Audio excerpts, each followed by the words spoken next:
किसी वैद्युत परिपथ में 3 एम्पियर की धारा 5 मिनट तक प्रवाहित करने पर 1350 जूल कार्य करना पड़ता है। परिपथ में स्रोत का विद्युत वाहक बल क्या है? तो प्रवाहित धारा स्मॉल आई का मान कितना है? 3 एम्पियर दिया गया है, तो स्मॉल आई बराबर 3 एम्पियर। 5 मिनट तक प्रवाहित करने पर समय कितना दे रहा है? 5 मिनट दे रहा है।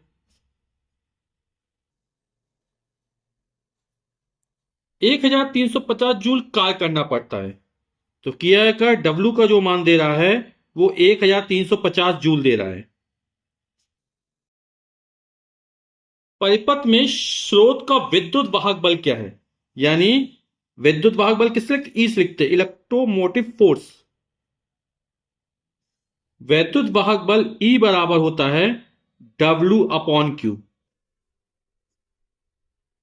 वैद्युत वाहक बल किसे कहते हैं? एकांक आवेश को, क्यू कौन कितना मान लो? एक मान लो, तो एकांक आवेश को सेल सहित पूरे परिपथ में प्रवाहित करने पर सेल द्वारा दी गई ऊर्जा को, डब्ल्यू यानी कार्य यानी ऊर्जा, तो दी गई ऊर्जा को वैद्युत वाहक बल कहते हैं। और इसका मतलब क्या हो जाएगा? डब्ल्यू कार्य, कार्य का मतलब जूल, क्यू आवेश, आवेश का मतलब कूलाम, तो वैद्युत वाहक बल का मतलब जूल प्रति कूलाम होता है। ठीक, हमें क्यू तो दिया नहीं है, आई और टी दिया है ना? तो आप लोग जानते क्यू बराबर क्या होता है? आई इंटू टी होता है, तो क्यू की जगह हमने आई इंटू टी लिख दिया। सब मान रख देते हैं। डब्ल्यू का मान 1350 जूल, आई का मान 3 एम्पियर। अब सवाल लगाते समय जरूर ध्यान रखना जो मात्रक हो एक ही पद्धति में होनी चाहिए।